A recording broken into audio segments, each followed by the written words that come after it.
Bună seara! Cred că suntem live. Sigur, suntem live.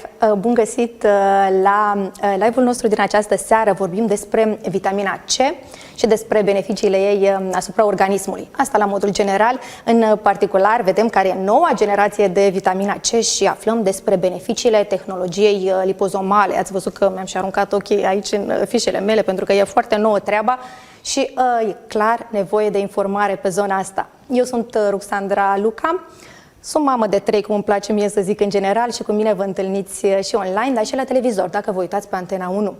Și invitata mea din această seară este dr. Mihaela Bilic. Bun găsit! Bine te-am găsit! Frumoasă întâlnire între Antena 1 și Pro TV, ca să zic așa, dacă toți suntem. Și mulțumim farmaciei Tei că a adus împreună aceste două branduri care altfel nu prea se intersectează. Până la urmă, prietenia și relaționarea asta dintre oameni e dincolo de orice. Și în beneficiul, când e vorba de sănătatea oamenilor, avem nevoie de astfel de asocieri, pentru că sănătatea e mai presus de toate. Adevărat, cu atât mai mult în ultima vreme mi-am dat seama de treaba asta, se observă, asta nu e vocea mea, cea de toate zilele, e o voce greu încercată, dar din ce am citit și din ce m-am informat eu așa, vitamina C într-adevăr m-ar ajuta. Imediat aflăm în ce mod m-ar putea ajuta, dar lăsați-mă, vă rog, să le mulțumesc înainte de a începe discuția propriu-zisă celor care ne găzduiesc aici în această seară. Suntem pe pagina de Facebook Farmacia Tei și mulțumim și Andy MedHealth, care au grijă, cei de la MedHealth au grijă de noi să fim sănătoși prin produse inovatoare, bazate pe studii clinice și care sunt bune pentru întreaga familie. Intrăm în pâine, Mihaela, ce zici? Cu drag, mai ales că așa a sunat atât de pompos și de important ceea ce ai anunțat, încât acum eram un pic... E despre vitamina C, pe care o știe toată lumea. E despre vitamina C. Hai, vedem concret ce beneficii are vitamina C. E despre vitamina C care, așa, după părerea mea și după sistemul meu de gândire și logica pe care trebuie să avem bunul simț de a trăi în armonie cu natura, pe vitamina C aș numi o vitamina antiruginire. Cred că nu există un termen mai plastic care să poată, iată, spectatorilor noștri să le transmită mesajul. Gândiți-vă la o bucată de tablă care stă afară în frig și pe care mai și plouă. Ce efect are rugina? Da? Exact. Oxidarea, că tot vorbim de... Și gândiți-vă în ce fel vitamina C, această vitamină antioxidantă, poate bloca această ruginire. Ceea ce nu realizăm, într-un fel, poate, nici nu știu cum să-l numesc, că tot dăm vina tot timpul pe mâncare pentru răul din viața noastră, nu realizăm că în momentul în care ne naștem și ieșim din acel mediu care este unul lichid, da, în burta mamei stăm în lichid, și tragem prima gură de aer, din momentul acela a început ruginirea și îmbătrânirea. Deci de la prima gură de aer, acest aer, fără de care nu putem trăi, paradoxal, el este principalul inamic. Deci în momentul în care noi am respirat prima oară, din acel moment s-a terminat, procesul de ruginire este declanșat.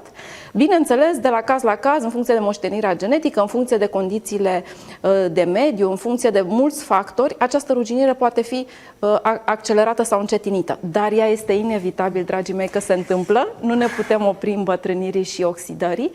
Și atunci, dacă există elemente în viața noastră care să aibă efect antioxidant, trebuie să le îmbrățișăm, cum să zic, necondiționat, da?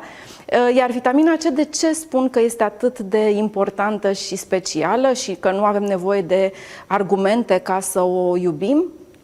Există 3 vitamine antioxidante, este vitamina A, E și C. Care este diferența dintre ele? Ei bine, vitamina C, dintre cele 3, este singura vitamină hidrosolubilă, care se topește, se dizolvă în apă. Celelalte vitamine, vitamina A și vitamina E, sunt liposolubile, se dizolvă în ulei, în grăsime. Și atunci, spre deosebire de A și E, pe care organismul altfel le metabolizează, altfel există rezervele, altfel sunt procesate, vitamina C, gândiți-vă la ea ca la o chestiune de fata morgana, uit-o, nu e. Deci, pe lângă faptul că este dizolvabilă în apă, da, hidrosolubilă, orice factor din mediu o distruge, adică temperatură, fie că e frig, fie că este căldură, o distruge. Apoi, tot ce înseamnă, eu știu, lumină, da? Lăsăm un măr tăiat pe masă, se negrește, pentru că s-a oxidat, da? Deci, lumina, temperatura, apa, până și aciditatea din stomac acționează asupra ei negativ. Și atunci, niciodată nu vom avea suficient de multă vitamina C ca și aport, astfel încât să compenseze tot ce înseamnă, și când vorbeam de ruginire, nu este doar oxigenul care ne ruginește. Gândiți-vă că la nivel celular metabolic există acest metabolism care are produsii lui final de metabolism, sunt toți cu un pH acid. Deci noi avem acești radicali liberi care rezultă din toate reacțiile din corpul nostru, care din nou creează aciditate. Ei bine, toată această aciditate trebuie neutralizată. Cineva trebuie să se opună radicalilor liberi. Deci vitamina C, aș spune, nu numai că nu avem niciodată suficientă, dar mai este un lucru extrem de interesant și trebuie spusă povestea de la început. Noi, ca oameni, nu avem enzimele și mecanismele necesare să o sintetizăm.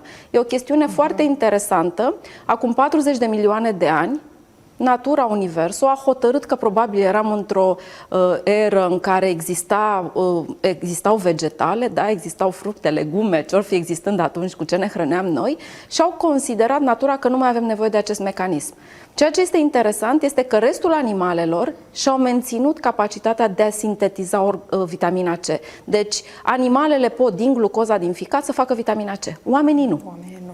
Foarte interesant. Și atunci nu putem să o sintetizăm, nu avem rezerve, se dizolvă și dispare așa, fără, pe negânditelea, și este cea mai puternică substanță antioxidantă din natură. Acum trageți voi concluzia, ne trebuie sau nu. Da? Deci e o chestiune de ceea ce era de demonstrat. Da, spunea dr. Bilic, nu avem niciodată suficient. Ce înseamnă suficient? Care este doza asta zilnică recomandată de vitamina C? Aici, apropo de doză, din nou trebuie să intrăm un pic în poveste. Când s-a descoperit vitamina C sau cum anume... Că asta cu vitaminele, să știți că este o chestiune nouă. Medicina n-a știut întotdeauna despre existența lor. Abia încoace, după 1900, rolul lor în organism a fost, să spunem, deslușit.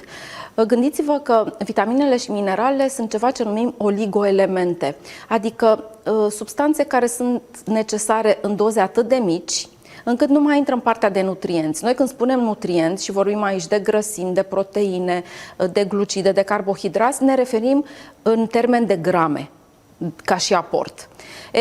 Ei sunt, dacă vreți, macro. Acești nutrienți sunt macro, adică sunt mari. Când vorbim de minerale și vitamine, dozele sunt infime, vorbim de miligrame, de nanograme, da? Deci cantități care sunt nesemnificative din punct de vedere volum, cantitate, și care ele, culmea, nu au rol nutritiv. Adică nu putem spune au sau nu calorii, pentru că cantitatea e foarte mică. Când a fost interesant descoperită vitamina C? A fost într-un context interesant. Era vorba de marinarii care plecau înainte de secolul XVIII pe mare, luni de zile. Gândiți-vă atunci că nu existau, iată, conserve, eu știu, frigidere. Oamenii aceia luni de zile stând pe mare, nici nu știu, nu pot imagina ce anume mâncau, dar cu siguranță nu era vorba despre fructe și legume proaspete. Nu se putea. Atunci nici de la un sezon la altul nu puteai să le consumi, dar rămite luni de zile plecat pe vas. Și s-a descoperit, ei aveau cu toții niște manifestări extrem de spectaculoase, care au fost diagnosticate ca temir boli complicate. Se creau niște edeme, niște inflamații, niște ulcerații. Nimeni nu știa de ce. Nimeni nu știa de ce. Până când s-a descoperit că simpla prezență a unor fructe și legume proaspete, deci câteva miligrame de vitamina C prezentă în mod spontan în alimente, duce la o vindecare spectaculoasă. S-a luat premiul Nobel pentru această descoperire, da, acidul ascorbic și acid ascorbic și, dacă vreți, acțiunea lui antiscorbut, pentru că scorbutul era boala care lovea acești marinari lipsiți de fructe și legume proaspete. Prin anii 1930-40 a luat premiul Nobel pentru așa ceva și din acel moment n-a mai fost niciodată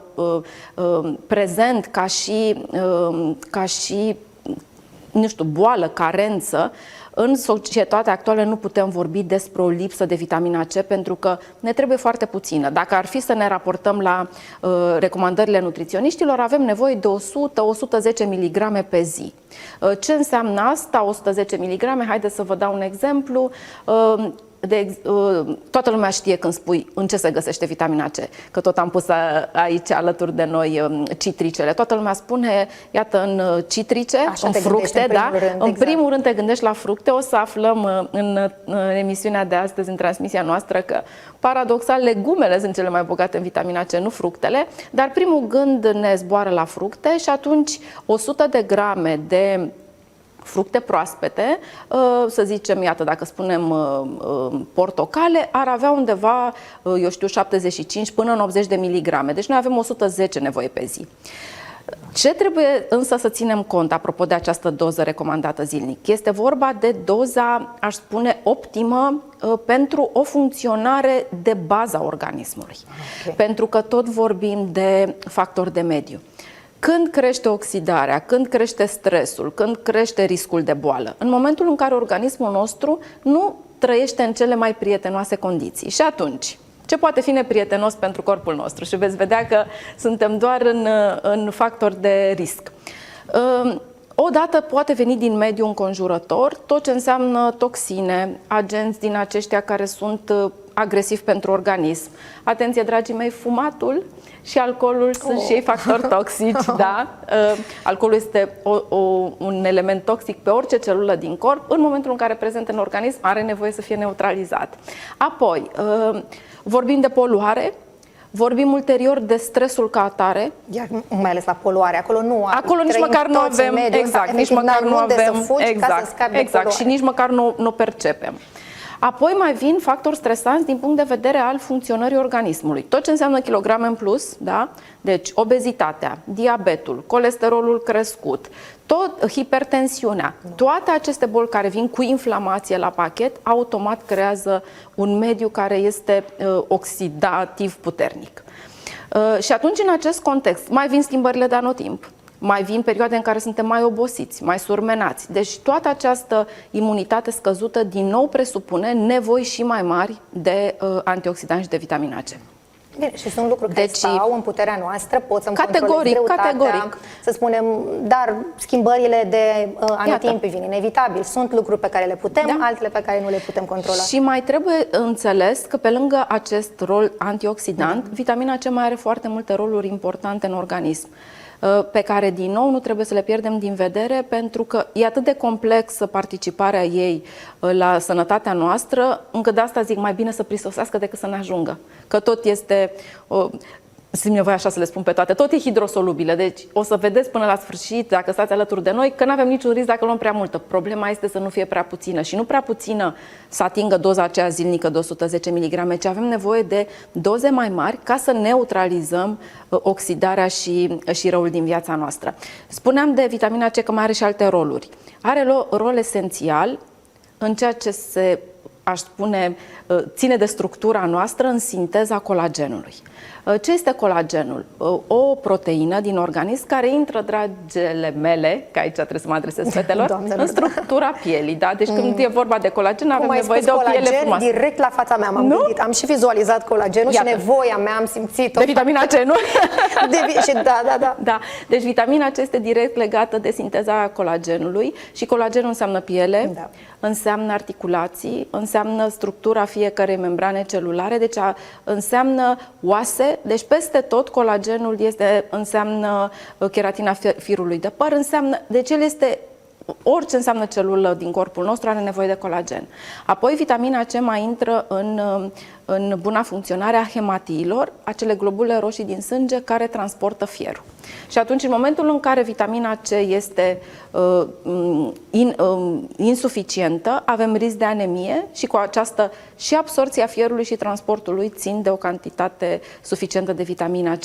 Deci, pe lângă rolul de antioxidant, avem acest rol antianemic și avem acest rol de structură esențial de bază în structura colagenului. Nu în ultimul rând, și asta cu siguranță știe toată lumea că am trecut prin COVID, am trecut prin gripă și răceală, vitamina C are rol esențial în imunitate, în stimularea ei, nici nu se știe, acum mai nou a apărut și vitamina D, s-a băgat și ea în seamă, da, și este și ea la mare modă ca și consum, apropo de imunitate. În contextul imunității, într-adevăr, mai degrabă auzim de vitamina În schimb, D. vitamina C a fost dintotdeauna un element de bază al unui sistem imunitar sănătos și puternic și sunt foarte multe studii care arată că aceste suplimente și doze mari de vitamina C nu neapărat că împiedică boala, însă scad simptomele de boală și durata bolii la jumătate. Deci contează foarte mult nu numai să vedem aceste beneficii, dar să ne ajutăm organismul cu niște lucruri simple pe care, iată, gesturi simple, ne este ușor să facem, eu știu, plinul de vitamina C și mai bine să fie bateriile pline de vitamina C și organismul nostru, pentru că el ia vitamina C, se consumă pe parcursul unei zile. Vă spuneam, nu există sinteză în organism, nu avem cum să facem rezerve, deci dacă puteți într-un fel așa să alimentați organismul cu acest antioxidant în mod constant, este ideal, pentru că doar atunci ne putem baza pe efectul ei clipă de clipă. Da? Diferă în vreun fel lucrurile la copii versus adulți? Bineînțeles, copiii au nevoie de o doză mai mică, însă nevoile în vitamina C sunt general valabile și culmea și mai mari crește necesarul de vitamina C la persoanele care fac sport mult, da?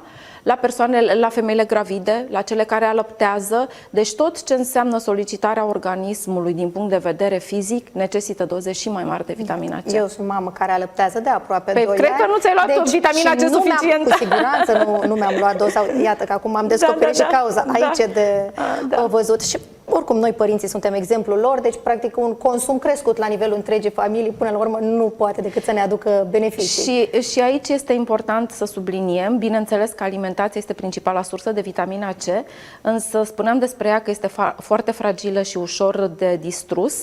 Țineți cont de faptul că de la cules, fructele și legumele pierd până la 50% din cantitatea de vitamina C la 24 de ore după cules. Deci, e greu de crezut că mai sunt persoane care să trăiască, iată, aproape de natură și fructul sau leguma care a fost culesă să fie consumată imediat, dar atenție, odată a scăzut după cules, iar apoi depozitarea, că este în depozitul supermarketului sau că este la noi în cămară sau în frigider, depozitarea duce și ea la pierderea în continuare a vitaminei C, astfel încât degeaba mâncăm fructe și legume care au zăcut o săptămână într-un depozit sau în frigider, ele nu mai au capacitatea să ne aducă suficient de multă vitamina C și lucrul ăsta trebuie cunoscut. Apoi gătitul, că de asta se spune, dacă tot mănânci fructe și legume, încearcă să le mănânci proaspete, nepreparate termic. Avantajul când le prepar termic este că, într-adevăr, fibrele pentru cei cu intestine mai sensibile sunt prelucrate termic, sunt mai ușor de tolerat, însă, din punct de vedere vitamina C, ea, într-adevăr, este fragilă și va fi distrusă prin tratament termic. Așa că, dacă puteți, trebuie să includeți în alimentația voastră zilnic și fructe și legume proaspete ca atare.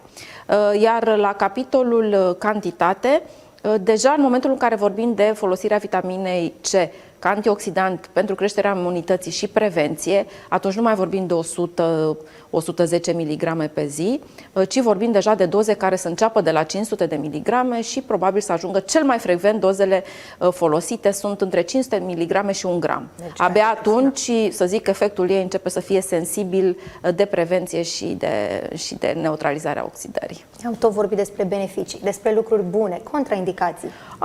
Și aici este incredibil această vitamină. Nu avem cum să greșim cu ea. Nu există niciun risc de supradozaj.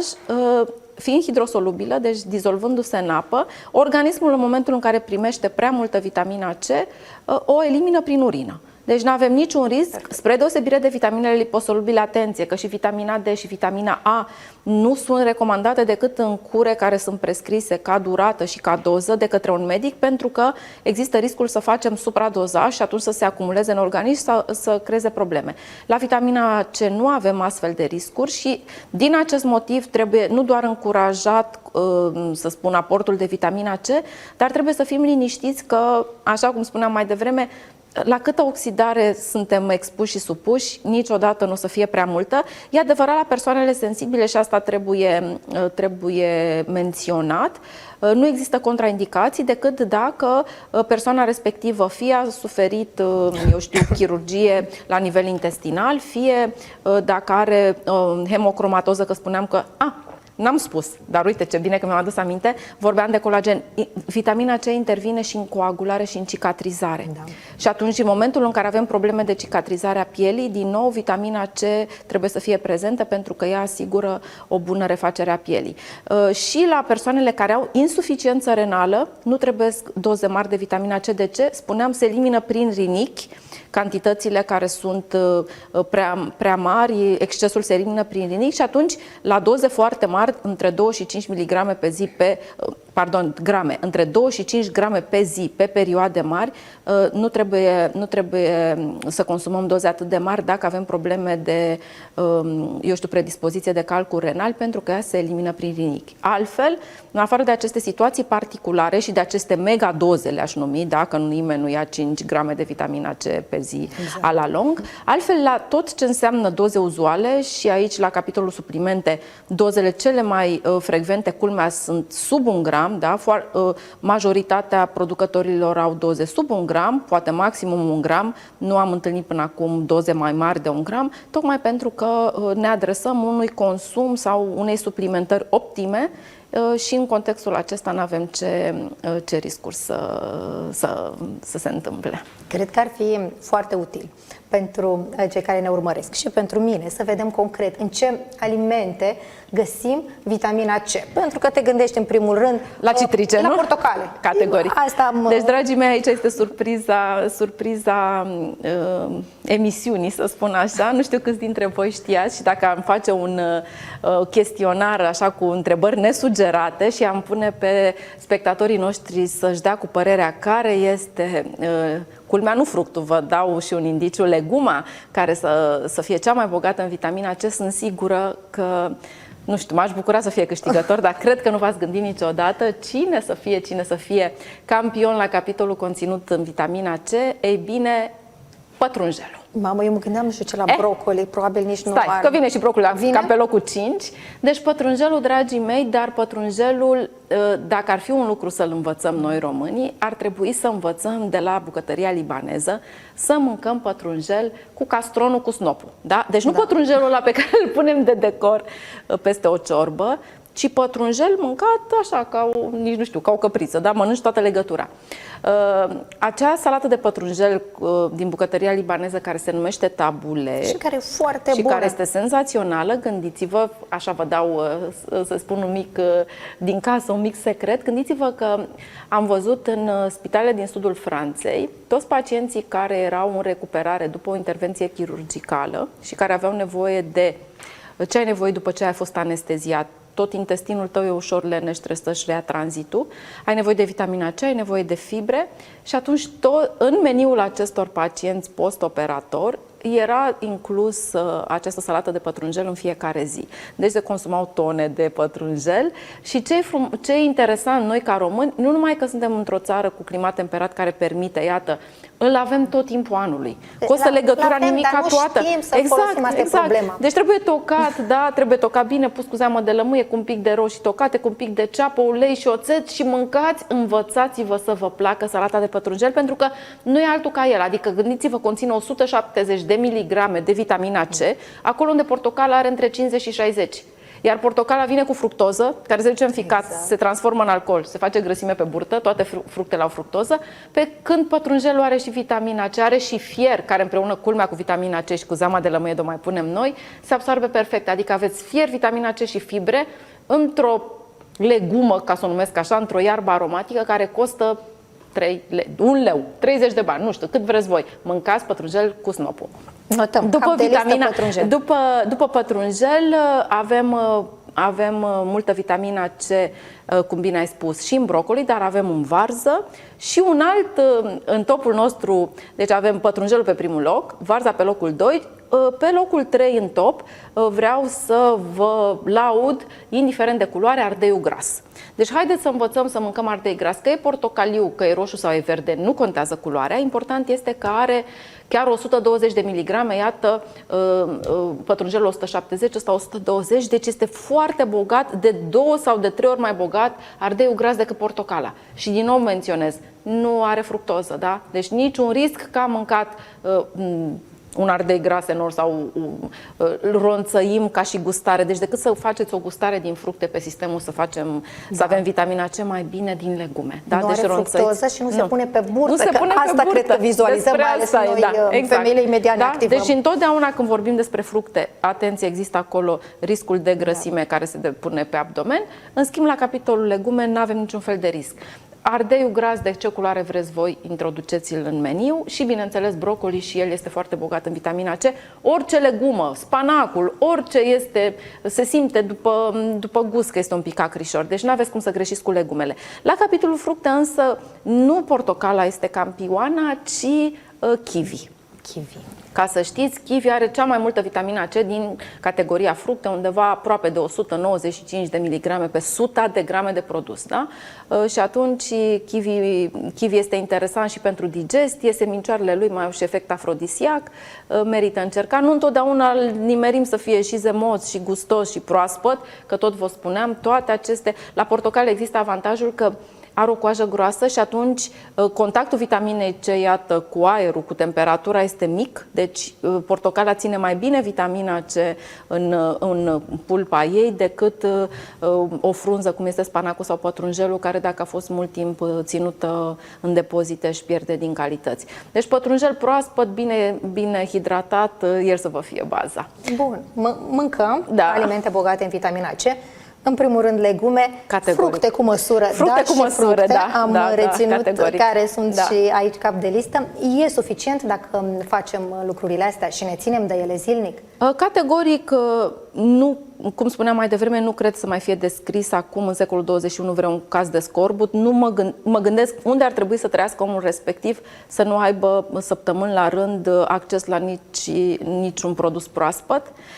Însă, în momentul în care vrem să obținem, cum spuneam mai devreme, efect anti-aging, da, fetele?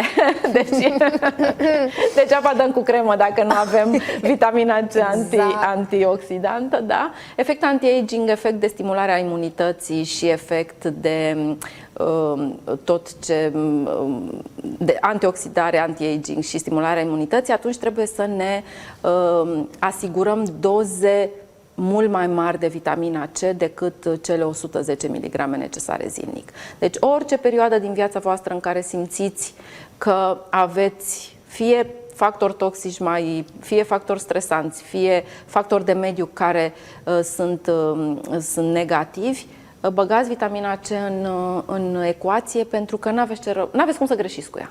Este... Eu cel puțin iau, nu știu, vitamina C cred că de ani de zile. Eu sunt fană, există chiar, aș spune, niște studii, sau mă rog, a fost foarte la modă prin anii, cred că 60 sau poate și mai târziu, această suplimentare cu vitamina C în megadoză, adică se arătau studii, multe au arătat efectul ei de, eu știu, se spunea că este anticancer, anti-orice era, anti-boli cardiovasculare, anti-gută, anticataractă. Au fost atât de multe cercetări și căutări. Ce lucruri bune mai poate face vitamina C, că de rău nu avem cum să aflăm nimic de ea.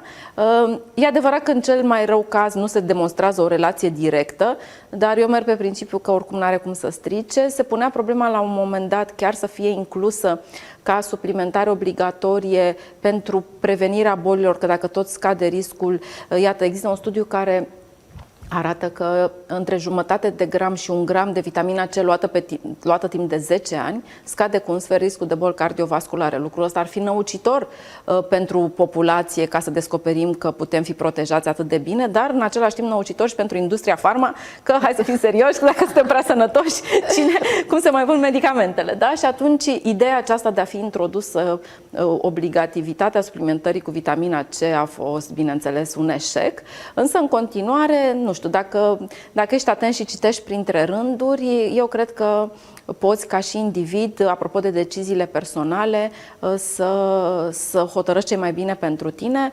Tocmai vă spuneam, nu există riscuri, nu există contraindicații, nu există prea mult, pentru că oricum o doză de 1 gram pe zi e nimica toată și ce nu-i trebuie organismului se elimină. Dar dacă îi trebuie și dacă el beneficiază de această vitamina C, nu știu, așa privind retroactiv, cred că fiecare poate să facă testul ăsta pe el. Luați, nu știu, 3 luni, 6 luni la rând vitamina C și întrebați-vă dacă ați mai fost bolnav, cum v-ați simțit, da? Da, ea zilnic, ține-te de treabă, pentru că asta e tendința. Ei luăm o zi, uităm două. Pentru că asta vă spuneam, noi ruginim în fiecare zi, da? Și poate, nu știu, iată, la 10 ani distanță, cineva spune, vai, dar pentru vârsta ta ce tânăr arăți. Poate era și vitamina C implicată în ecuația asta anti-aging, da? Pentru că este o chestiune de obicei pe care să-l duce la lung, pentru că, vă spun, îmbătrânirea noastră se produce în fiecare zi de la prima gură de aer pe care o tragem în plământ când ne naștem. Și atunci, dacă există un lucru care să împiedice sau să întârzie acest proces inevitabil, de ce să spunem nu? Dar știi că noi oameni, în general, așa suntem construiți să reacționăm numai când ne dăm seama că avem ceva nu e în regulă.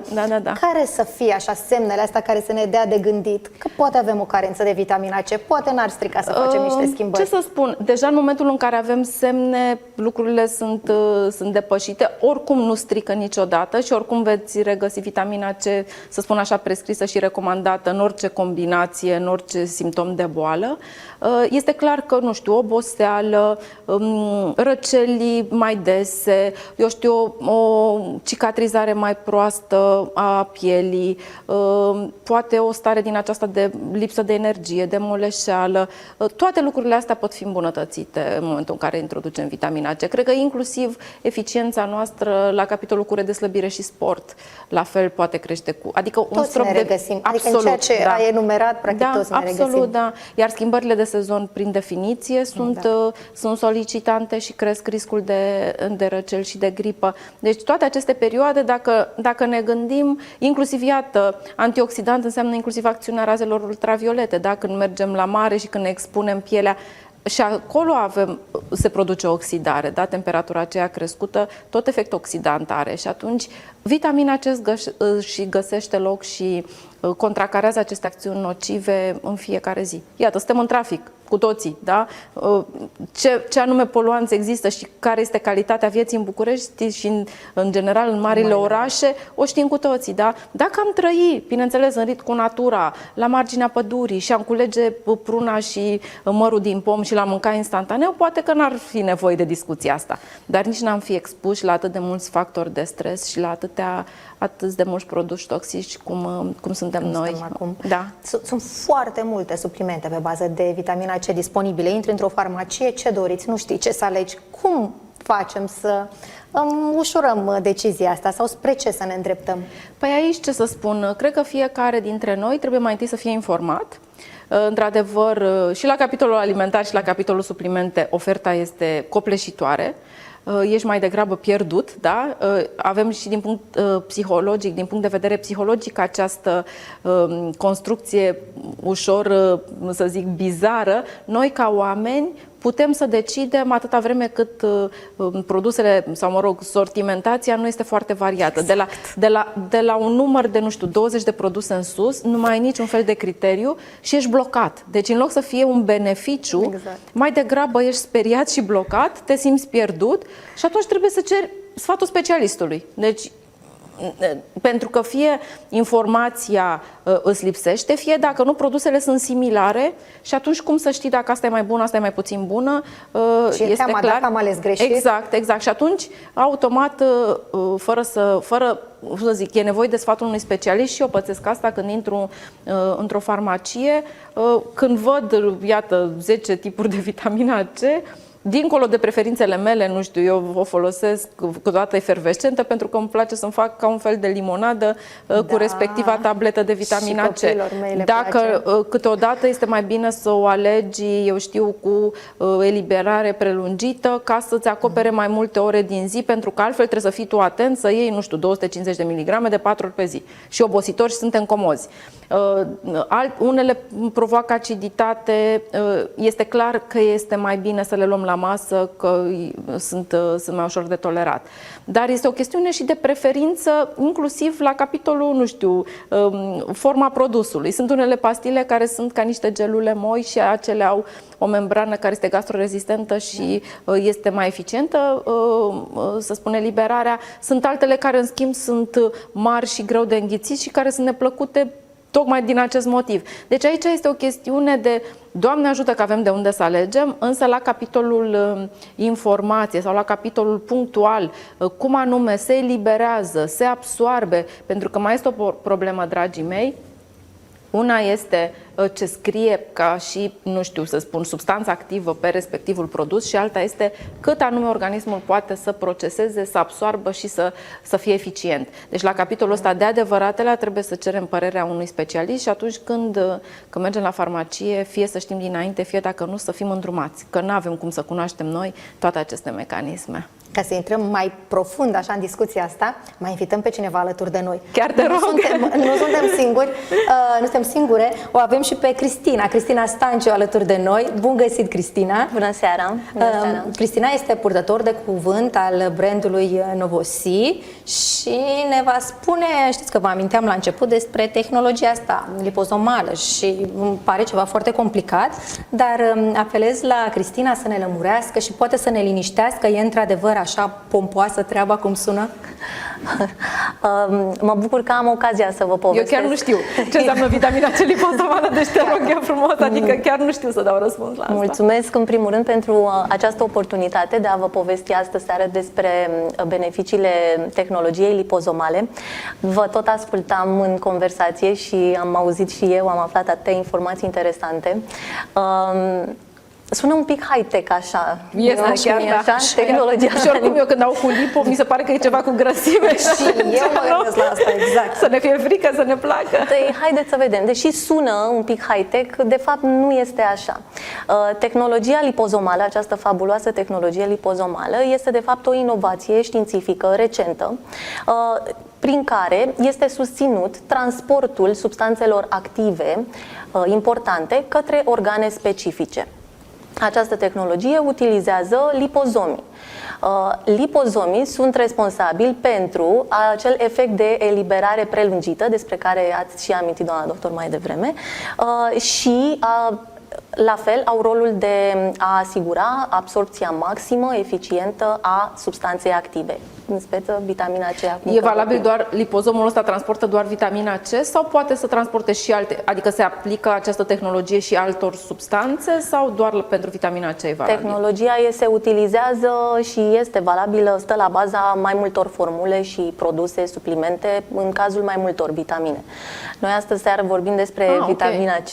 Deci putem să căutăm lipozomal și în cazul altor suplimente. Deci cuvântul lipozomal ne spune că este vorba de tehnologie specială de... Este această tehnologie și haideți, pentru că de când am lansat acest produs și această tehnologie, tot primesc întrebări de acest fel și le tot explic.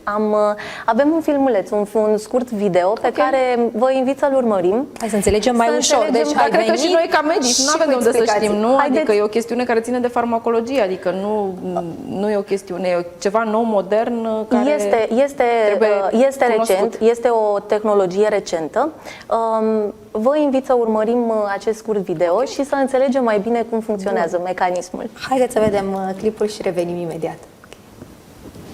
Vitamina C lipozomală este închisă într-o membrană celulară ca într-un plic, cu scopul de a forma sfere de dimensiuni foarte mici. Acestea oferă protecție vitaminei C în timpul procesului digestiv și permit membranelor veziculelor să fuzioneze cu membranele celulelor. În acest mod, vitamina C încapsulată cu ajutorul fluxului sanguin poate ajunge în orice punct al organismului uman. Capsula gelatinoasă moale de vitamina C se dizolvă în stomac și astfel lipozomii sunt eliberați. Unii dintre lipozomi se atașează de celulele stomacului și ridică nivelul vitaminei C în sânge, oferind organismului vitamina C într-un mod rapid. Cei mai mulți lipozomi ajung la intestinul subțire, de unde oferă o eliberare prelungită și o reaprovizionare de lungă durată pentru organe. Astfel, formula lipozomală poate asigura o cantitate mai mare de vitamina C pentru organismul uman într-un mod mai eficient.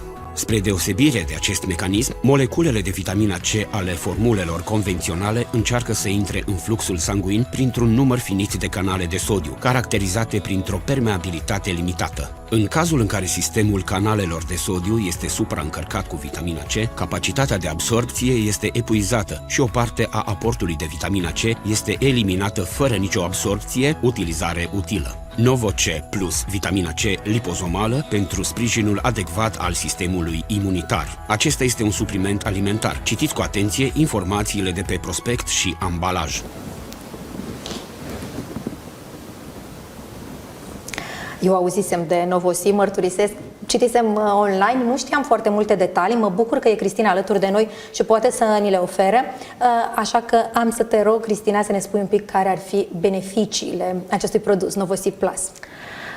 În primul rând, aș vrea să subliniez faptul că, și să mă leg de o informație pe care doamna doctor a transmis-o mai devreme, nu cantitatea ingerată de vitamina C este în realitate importantă, ci cantitatea de vitamina C care se absorbe în organism. Și aici a punctat și doamna doctor mai devreme importanța unei absorpții corecte, sănătoase, pentru ca organismul să se bucure de substanța activă. Novosi Plus ce face este să ofere acest efect de eliberare prelungită și foarte important pe parcursul până la 12 ore, tocmai datorită acestei tehnologii lipozomale pe care o are la baza formulei și în același timp asigură această absorpție maximă sporită la nivel celular. Am să te întrerup sau am să te întreb, pentru că știu că existau până acum pe piață formule de vitamina C suplimente cu absorție prelungită. Să înțeleg că formula lipozomală e diferită, adică mecanismul de absorție prelungită nu e tot una cu mecanismul retard de eliberare treptată. Tehnologia lipozomală oferă această facilitate, facilitează efectul de eliberare prelungită pe parcursul până la 12 ore. Deci este... Și formulele cu eliberare prelungită de până acum? Depinde de fiecare. Poate fi asigurat un efect de eliberare prelungită, efectul retard de până la 8 ore, să zicem, sau chiar mai puțin.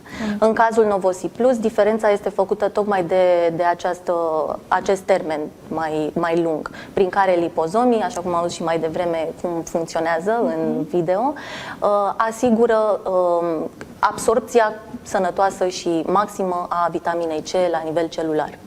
Deci luăm o pastilă pe zi, luăm o capsulă pe zi și ea se eliberează, sau mă rog, asigură protecție antioxidantă de-a lungul întregii... Da. Luăm chiar și o singură capsulă pe zi. În perioadele în care poate ne simțim așa cum mă simt eu acum. Exact. Cu atât mai mult în perioadele în care simțim simptome de viroze sau răceală și gripă. Avem nevoie să ne susținem sistemul imunitar. Putem să luăm, bineînțeles, doze mai mari, cum ați menționat și dumneavoastră mai devreme, e important să venim cu un boost, cu un aport crescut, tocmai pentru a ne ajuta organismul. Discutând, doamnelor, mi-am amintit că noi am anunțat ceva pe prietenii care ne urmăresc. Avem și un giveaway, avem un concurs, avem pentru voi 10 kituri, scrie aici, câte 2 produse Novosi. Voi oricum ați fost activi, ați pus deja întrebări. Eu am aici o parte dintre întrebările voastre, dar participând în continuare activ în comentarii, punând întrebări, aveți șansa de a câștiga unul din cele 10 kituri. Cristina rămâne alături de noi. Poate vor veni și întrebări din zona aceasta, la care Cristina e în măsură să ne răspundă. Doctor Bilic cu siguranță rămâne alături de noi și până când vă mai hotărâți și vă mai gândiți voi la întrebări, am și eu niște curiozități, am să profit. Noi începem să discutăm între noi așa, dar în beneficiul tuturor, desigur, și așteptăm în continuare întrebările voastre. La ce mă gândeam? Am vorbit de suplimente, am vorbit de alimente. Există vreo diferență între vitamina C pe care o luăm din suplimente și cea pe care o putem lua din alimentație? Până la urmă e tot vitamina C este acidul ascorbic și este, să spun, o substanță naturală. Este clar, în mod natural este prezentă în fructe și atunci extragerea ei este un pic mai costisitoare și mai dificilă, sau în majoritatea suplimentelor, din câte știu eu, Cristina poate să ne contrazică, vitamina C care este prezentă este obținută din fermentarea cerealelor, greșesc, și atunci există o formă mai, să spunem așa, mai economică. Dar este important de știut că acidul ascorbic, substanța activă, este aceeași. Da? Deci este o chestiune care, dacă o vrei extrasă din fructe și să mai fie și cu niște flavonoide, că de fapt acolo asta, să spun, produsul respectiv aici ar putea să fie prezentat cu beneficii suplimentare, respectiv fitonutrienți, pigmenții din fructe care vin, să spun, ca adaos, ca beneficiu suplimentar față de vitamina C, așa cum există și suplimente care să combine vitamina C cu alte minerale sau, eu știu, în alte formule care să aducă, iată, pe mai multe planuri beneficii. Dar altfel, ea în sine, vitamina C, este important să o consumăm, să o luăm, indiferent de forma, adică nu putem spune că există o vitamina C mai bună și una mai puțin bună, nu din punct de vedere al originii și al naturaleții, ci mai degrabă din punct de vedere doză și eficiență de absorție. Deci aici pe asta trebuie să ne concentrăm mai mult decât pe originea ei. Doză și eficiență de absorție. Avem o întrebare despre vitamina C lipozomală. Mereu doamnele, femeile însărcinate, mamele care alăptează, ele sunt cele mai sunt foarte active și întreabă, da, în alăptare e permis? Știu de la mine. Da. Cum postez ceva, ori un tratament, ori faptul că am luat niște vitamine, mă întreabă, dar pot să iau și eu pentru că eu alăptez? Și atunci, exact, asta este și întrebarea pentru femei însărcinate sau care alăptează. Pot lua acest produs? Da, categoric. Bineînțeles, femeile însărcinate sau care alăptează, e important să-și consulte și medicul specialist înainte de a-și stabili poate o anumită doză pe care să o consume dintr-un supliment alimentar.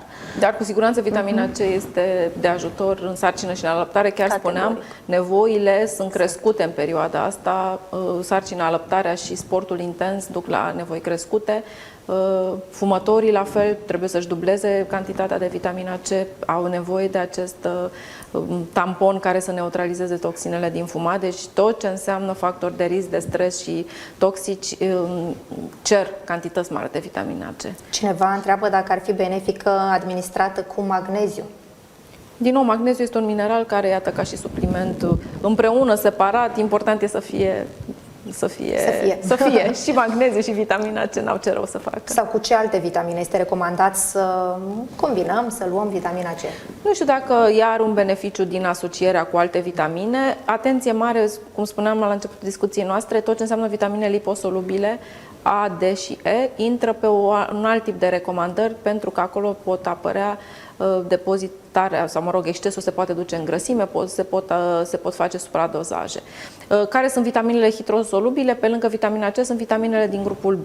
Acolo, din nou, este o zonă în care puțin probabil să avem carențe. Da, pot apărea carențe de vitamine B în momentul în care decidem să fim vegani pe o perioadă foarte mare de timp. Vitamina B12 este prezentă doar în produsele de origine animală și atunci pot apărea carențe de B12. Altfel, la capitolul hidrosolubile nu avem carențe, însă ca și la vitamina C, vitamina B este prezentă în mod firesc într-o alimentație diversificată și optimă. Noi, din păcate, chiar dacă trăim în această abundență alimentară, uităm să mâncăm diversificat. Da? Dacă numărăm, eu știu, ingredientele diferite dintr-o zi, puțin probabil depășesc 10 ca număr, acolo unde recomandările sunt să fie minim 15 ingrediente diferite zilnic. Mâncăm monoton, mâncăm mult cantitativ, însă prost calitativ, Iar la capitolul fructe și legume, din păcate, fructele sunt, nu știu de ce, ridicate pe un piedestal. Paradoxal, toată lumea le percepe ca fiind esență de sănătate. Eu când vorbesc despre legume pare a fi o chestie tristă, însă n-am găsit până acum, sau nu știu, poate n-ajung la mine oamenii aceia care să mănânce excesiv de multe legume și probabil Mai ei nu ales mai în stare crudă, în formă crudă, că aici e problema. probabil că ei n-au niciun fel de probleme și nu trebuie să ajungă la medic niciodată, nici măcar de siluetă, da? Deci legumele n-au făcut rău niciodată și dacă putem să nu ne pierdem în amănunte din astea, e bio, e nebio, eu știu... Să nu ne pierdem. Să nu ne pierdem în astfel de amănunte. Important e să mâncăm legume zilnic, da? Așa cum e important să mâncăm, iată, pește, la fel de des cum mâncăm și carnea, noi ca români. Ceea ce nu se întâmplă, da, de asta spun. Sunt câteva mesaje care trebuie să intre bine în conștiința oamenilor. Nici nu pot să zic de tristă amintire sloganul nici o masă fără pește, n-avea cum să, nici măcar în dictatură, să devină realitate, însă noi uităm să mâncăm legume, uităm să mâncăm pește și atunci ne mai ajută suplimentele, că altfel, dacă ar fi să o luăm așa foarte serios la capitolul alimentație și am pune pe o masă, nu știu, legumele și fructele necesare zilnic, probabil că ar fi o cantitate mare pe care nu o permite silueta, pentru că aici întotdeauna alimentele vin la pachet cu niște calorii. Și aici, la capitolul buget caloric, nu suntem atât de bine dotați ca la bugetul financiar, da? Deci e o chestiune de echilibru până la urmă. Sunt foarte multe întrebări, eu le am aici, întrebări venite din partea celor care ne urmăresc, noi am și răspuns la multe dintre ele, dar putem să subliniem anumite aspecte, că iată, nu strică să repetăm, ne intră mai bine în cap suntem focusați pe ceea ce trebuie. Una dintre întrebări era apropo de faptul dacă luăm deja niște medicamente, pot exista interacțiuni între vitamina C și medicamentele pe care le luăm deja? Cred că poate să ne spună și Cristina, la capitolul interacțiuni, cred că doar medicația care presupune, eu știu, iată, anticoagulante, nu știu, sau eu știu, situații speciale, dar și aici este, cred, o chestiune de doză. Atâta vreme cât dozele sunt undeva la jumătate de gram până într-un gram pe zi, nu cred că poate să fie interferențe cu niciun fel de medicație, atâta vreme cât vitamina C este un ajutor și un beneficiu. Dacă tu știi alte situații în care, eu știu, să interfereze vitamina C cu vreun alt medicament, oricum, în momentul în care cineva ia o medicație, este clar că este sub urmărirea unui medic, și atunci aceste suplimente, cu siguranță, introducerea lor trebuie făcută și cu avizul medicului. Tot ce înseamnă medicație cronică presupune o supraveghere medicală și acolo e mai simplu să dai răspunsul pe un caz concret. Așa, la modul general, nu e niciun fel de risc cu vitamina C. Corect. Cristina, dacă dorești să mai adaugi ceva, dacă nu am eu o întrebare la care, sigur, multe doamne se gândesc. Eu nu văd de la cine sunt întrebările, dar pare eu că o doamnă ne întreabă dacă creează poftă de mâncare, ne îngrășăm dacă luăm vitamina C? Eu știu că mai degrabă ajută la reglarea apetitului. Corect, da, e adevărat? Da, așa este. Da. În mod normal... Deci nu-ți vine să rupi frigiderul dacă te ții de luat zilnic și în cantitățile recomandate vitamina C? Nu, în niciun caz. Din contră, ajută și restabilește un echilibru normal al organismului. Nu, la capitolul apetit, nu, vitamina C nu interferă în niciun fel în mod negativ pe apetit. Mai degrabă, poate în exces, dar exces vorbim de acele megadoze de care spuneam, între 2 și 5 grame pe zi, perioadă lungă, mai degrabă poate să producă o stare de ușoară greață și chiar diaree, pentru că e probabil prezența ei prea mare la nivel de tub digestiv. Eu ce aș întreba pe Cristina este dacă este adevărat că sunt persoane care consideră că, eu știu, vitamina C le dă aciditate și arsuri la nivel de... Există în prospect o astfel de recomandare să fie luată în timpul mesei, să fie după masă, seara, dimineața, cum anume considerați voi că e optim? La capitolul ăsta vorbim tot de un beneficiu care reiese din formulei lipozomale, pentru că fiind asigurată această absorpție optimă la nivel celular și mecanismul de transport al substanței active fiind asigurat într-un mod în care acești lipozomi care transportă vitamina C fuzionează direct cu celulele organismului, practic este evitat fix această senzație de aciditate gastrică. Pentru că lipozomii ce fac, după cum am văzut și mai devreme, este să asigure transportul substanței active până la celule și în același timp să protejeze substanța activă și automat ca ea să nu fie eliberată în stomac în cantități foarte mari, ci să ajungă în siguranță și optim, în cantitate optimă. Pot să mă uit în cutie?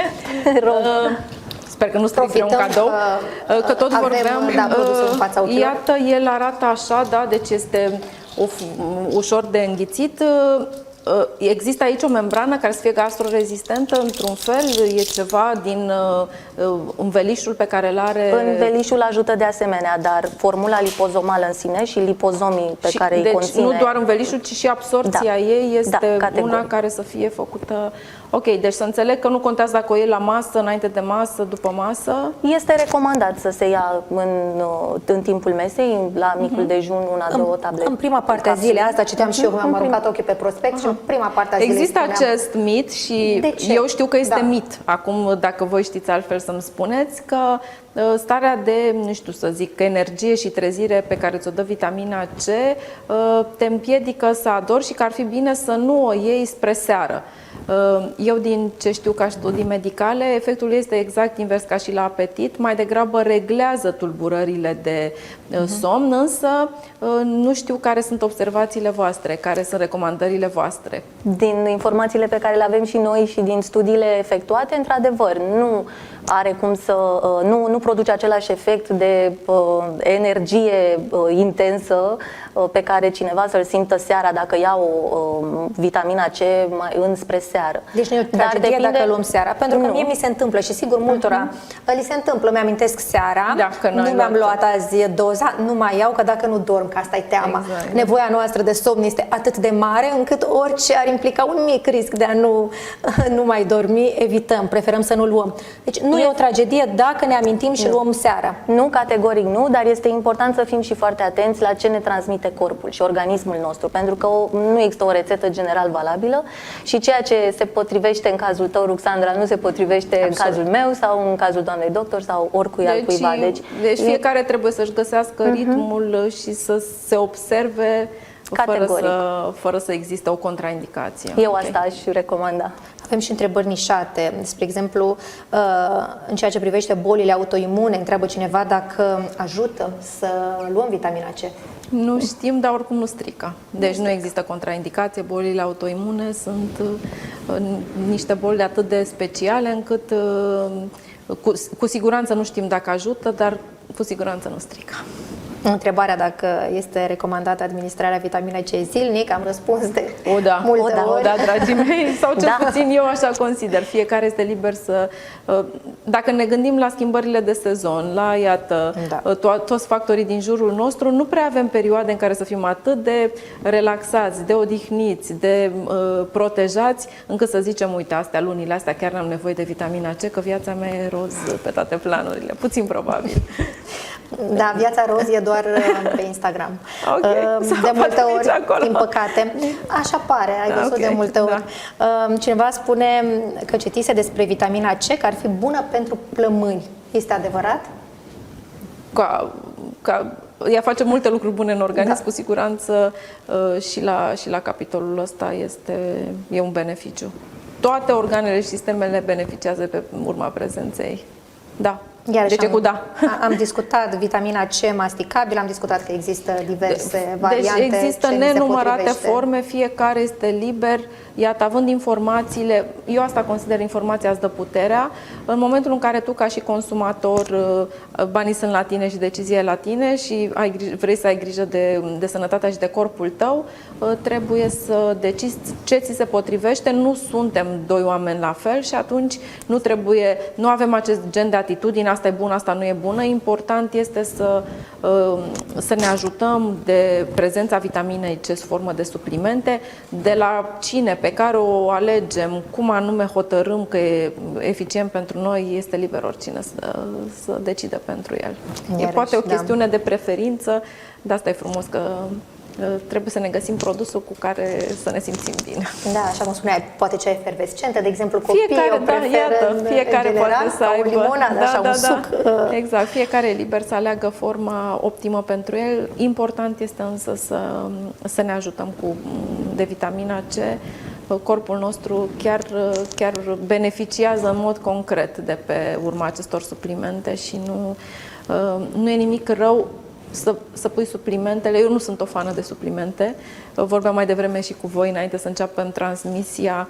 Sunt persoane care efectiv umblă cu cutii de tablete. Uitați-vă, la americani este o modă, da? Ei mănâncă suplimentele nu cu flaconul, ci cu, aș spune, cu butoiul, da? Iau cu pumnul. Eu am prieteni care au o plasă întreagă și oriunde merg, o iau după ei și nu-și încep dimineața. Exact, dependenți de aceste suplimente, e teribil, sunt foarte la modă. În afară de vitamina C, eu nu am luat alte suplimente de-a lungul timpului, decât, iată, punctual țintit, nu știu, poate niște magneziu. La un moment dat descoperisem lactoferina, sunt foarte fană de acest supliment, foarte greu de găsit, dar este o proteină din lapte fabuloasă și tot vorbeam de nutriție. Laptele pentru mine e apă și, din nou, sunt sigură că sunt persoane care nu sunt de acord cu mine. E o chestiune de opțiune personală, da? Am recunoscut întotdeauna ce fac și bine și rău, da? Nu-mi place apa, asta e, dragii mei, eu mi-asum. Doamne ajută că sunt medic nutriționist. Compensez eu că mi-e place, îmi place apa, dar îmi plac și bomboanele, deci exact, iată, facem, da? Nu suntem perfecti și nici nu trebuie să ne dorim să fim așa. Însă, la capitolul vitamina C, eu am făcut din ea un prieten prezent în viața mea în mod cronic. Că o fi bine, că o fi rău, eu mă simt bine cu decizia asta și atunci trebuie să ne asumăm că există lucruri care chiar pot să ne aducă un beneficiu și acolo unde beneficiul e mare și riscurile sunt mici, nu știu, noi ca români suntem mai cârcotași așa și căutăm tot timpul nod în papură și vrem neapărat să punem pete și bile negre. Puțin probabil să găsești ceva de rău de spus de vitamina C, dar cine vrea să găsească, nu e liber. Să ne simțim bine în pielea noastră. Asta era, că uite, era aici iarăși o întrebare cu pielea pe care noi la care noi am tot răspuns, dar putem să mai amintim că face bine la piele. Apropo de discuții care nu se vor a fi, cum să zic, nu încercăm să convingem pe nimeni, să impunem nimic nimănui. Mi-aduc aminte de o discuție cu o doamnă foarte simpatică care era supărată că nici nu mai știu, după 40 de ani a început să se îngrașe acolo unde până la 40 de ani mânca nu zahăr. Deci în viața mea n-am auzit pe cineva să mănânce atât de multe dulciuri, efectiv zahăr așa în cantități, și era supărată că, iată, după 40 de ani organismul, metabolismul ei nu mai funcționa la fel și începuse să se îngrașe, da? Și eu eram, și eu sunt în categoria asta. Așa, și eu nu mi-am propus, adică în niciun fel, nu cred că am spus vreodată cuiva nu ai voie că nu sunt eu în măsură, însă a fost foarte interesant.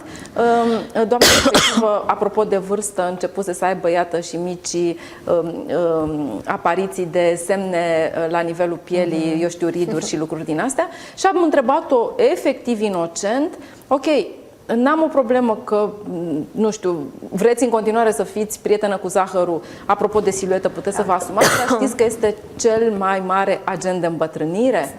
Deci nici dacă i-aș fi spus, deci știți ce frumoasă a fost reacția ei? A zis, ok, din acest moment divorțez, zahărul este din casa mea.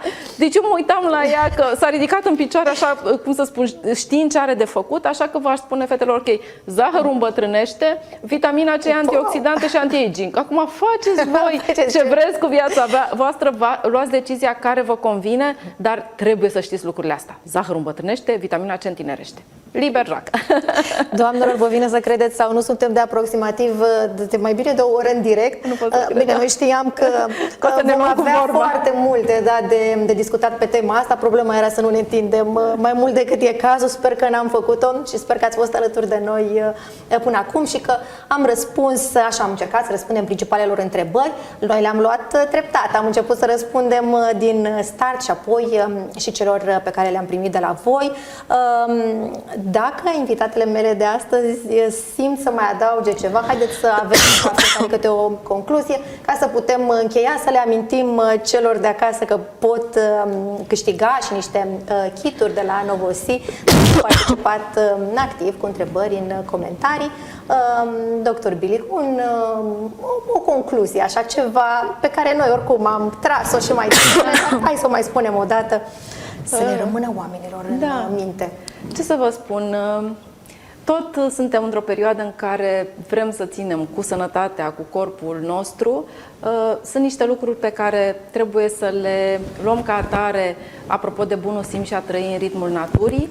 Suntem niște animale, n-am cum să ne spun, care au fost create pentru alte condiții de viață. Trăim într-un mediu stresant, în factori pe care nu-i putem influența și pe care nu-i putem schimba.